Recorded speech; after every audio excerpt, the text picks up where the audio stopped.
Hello, and welcome to You and Your Young Child, a program dedicated to early childhood.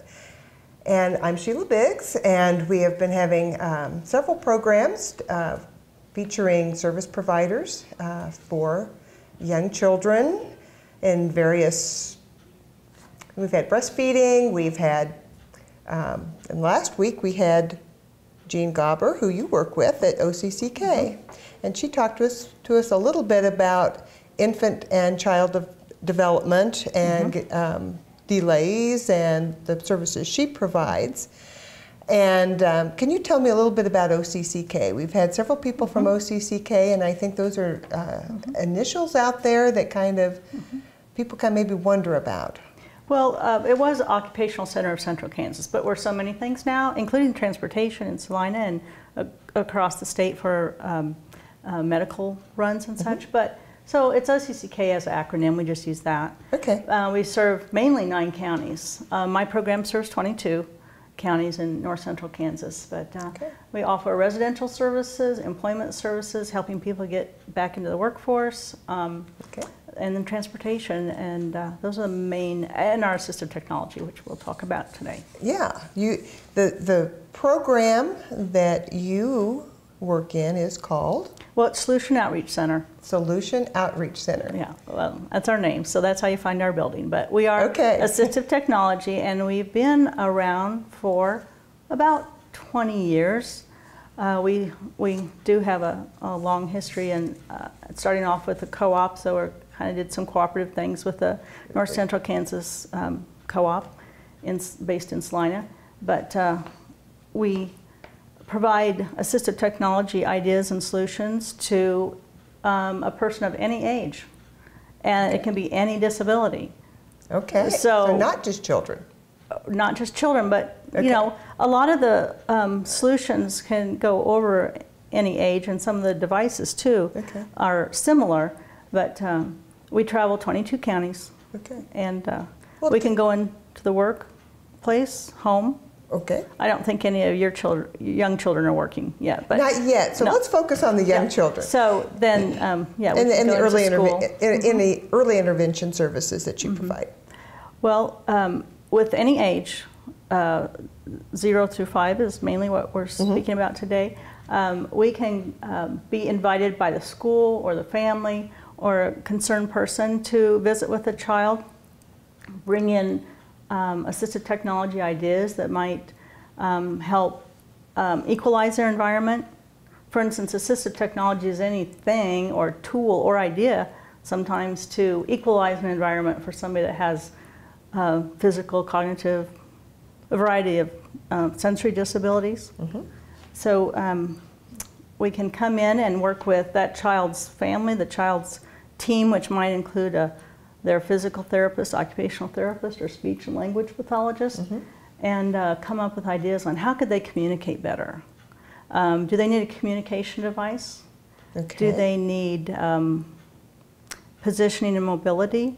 Adapted toys, maybe they can't reach a toy like someone else, you know, a normally developing child could. So, so we make those suggestions, and then the child kind of leads that play and leads that visit, and then we just make recommendations and talk with the team about what they think might work. Okay. So your services are also available for children with physical disabilities? Yes. Okay. Yeah, it can be any, if a parent has a concern, we'll work with them. Okay, very good. How can families see if their child would be eligible to receive your services? Well, they just start. If they think there's some disability or they suspect something, we're glad to work with them. They don't have to meet any, we don't have to have special paperwork on them.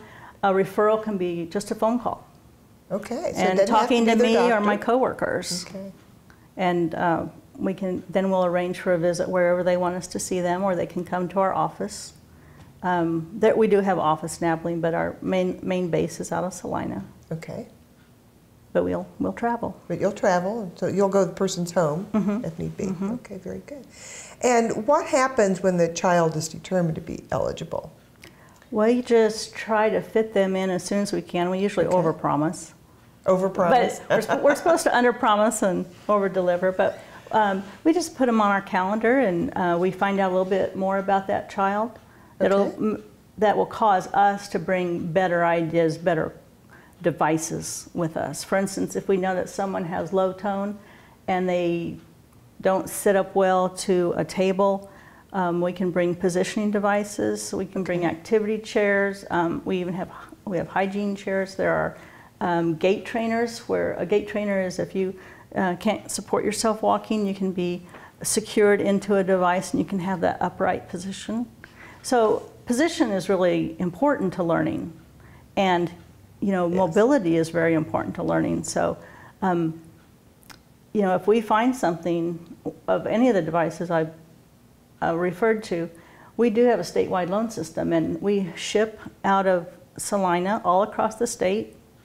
Okay. Mr. UPS comes to your door and delivers the equipment, and 4 weeks later you need to return it to us. It's not a forever program, but it's a try before you buy idea, like a library. You just see if you like it, and then if you decided you like something, then we try to pursue funding and hopefully, look into the community for that funding, or whatever existing services they have that might assist.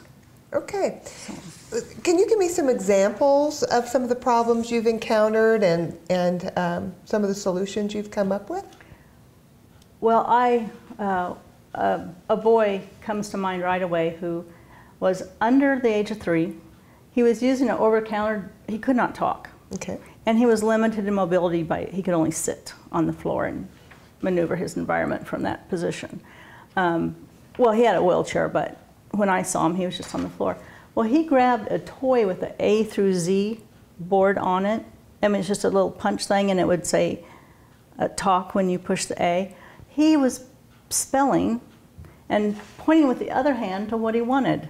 So he was ripe for a full-blown communication device with what we call a dynamic display, just like we have at restaurants to order your food. Oh, yeah. So he could say, I want, and then it would come to another page and it said, my toy off the top shelf, or I want my elephant, or whatever. So that was a child that was ready for something, and someone in his team just wanted to have a very simple communication device for him, but he was only limited by his physical self.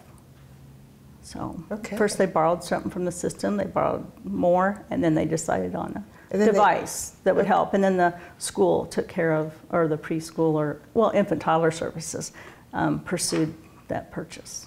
Okay. Okay. Well, there are a few more. All right. A few more. Yeah. If you have time. Yeah. Yeah. Oh. Do we have time? Okay.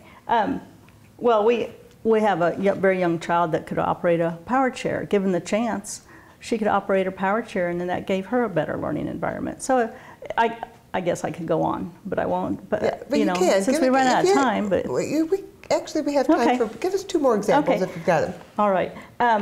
So another person we've worked with recently has autism, and they're past 5, but certainly could apply for a younger person, where they were presented an iPad, and iPad has countless applications or apps that help with learning, and showing someone who doesn't talk how smart he is to other people. And also there's communication devices on there. So as he used the communication device and played with the interactive learning pieces on it, he began to talk more. And he'll say 3 or 4 word sentences now. So, it's not a promise, but it's just some things encourage learning and encourage more comfort. And of course, a computer has infinite patience. Yes. You'd never have a wrong answer on a computer. So, and then I really like, one of my favorite examples of all times is you can get environmental controls. So I can be in bed and turn on a light with a switch near my bed. Yes. And you can turn on blenders, so maybe a child that's very physically involved can have other people putting the pudding recipe or whatever recipe into a blender. Then he hits the switch to turn on the motor. Okay, so he can be involved. Yes, and then the best is you plug plug a hairdryer into a environmental control device. One person points the blow dryer at the birthday candles.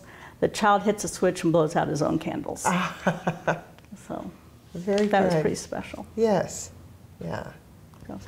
So the child can feel more involved Yes. in the activities that are going on. And around it gives them power.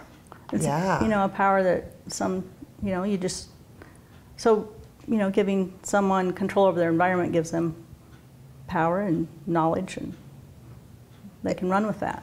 Right. And then success then begets more success very often. You Yes. get the We one under see your it. belt, and they just start going. Yeah, very good. Nancy, tell us where people can get a hold of you. Do you have a phone number? Well, we do have 800 Okay. 526 9731. Okay.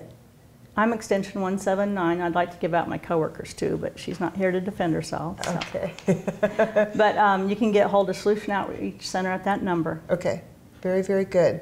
So if anyone is wanting more information about this, be sure and give Nancy a call. She'll be happy to help you out. Thank you for coming today. Really appreciate it. You're welcome.